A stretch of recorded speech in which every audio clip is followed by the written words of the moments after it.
hapon sa iyo, Ginoo. Magandang hapon din sa iyo. Um, Pwede pa ba kayong maikapanayam saglit? O maaari naman.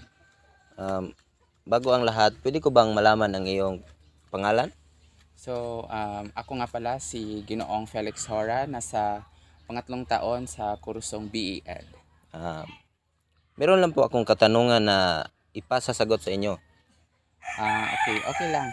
Ano ba yung mga katanungan na iyan? Um, Ano ang tsismisan? So, kung sasabihin natin chismisan Ginoo, so ito yung mga balita o impormasyon na hindi pa napapatunayan o hindi pa kumpirmado, ngunit ipinapakalat pa rin sa publiko. So, ang ganitong mga chismisan ay maaring magmula sa mga hindi tiyak na pinagmulan, katulad ng mga haka-haka. So, ang mga chismisan na ito, Ginoo, ay maaring magdulot ng pagkalito o pagkabahala sa ibang tao, lalong-lalo na kung may kinalaman ito sa mga kilalang tao o mga mahahalagang pangyayari. So, yun ang chismisan. Um, Bakit may tsismisan? So, Ginoo, may chismisan sa iba't ibang kadahilanan. So, unang-una rito ay natural sa ating mga tao na maging curious o magkaroon ng kuryosidad sa mga bagay-bagay. Lalong-lalo gusto nating malaman tungkol sa mga bagay kahit na ito ay hindi pa napapatunayan.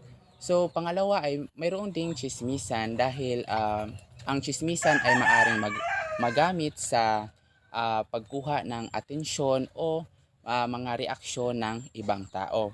So, isa sa mga bagay na isa sa mga pinakamalaking bagay kung bakit may chismisan ay ang social media. So, dito kadalasan na nanggagaling ang mga chismisan.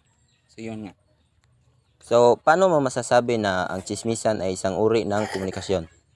So, sa sinabi ko nga, ito ay isang balita o impormasyon. So, masasabi ko na ang chismisan ay isang uri ng komunikasyon dahil sa isang chismisan, ito ay nagkakaroon ng pagpapahayag ng mga impormasyon o balita sa ibang tao kahit na hindi pa ito napapatunayan. So, sa ganong sitwasyon ay kahit na hindi ito napapatunayan ay nakakakuha pa rin ito ng mga komento o reaksyon sa ibang tao. So sa ganoong paraan ay nagkakaroon ng komunikasyon sa pagitan ng isang tao at sa ibang tao. So yun ang masasabi ko kung bakit ang chismisan ay may tuturing na isang uri ng komunikasyon. So, maraming salamat po, Ginoo. Maraming salamat din sa iyo.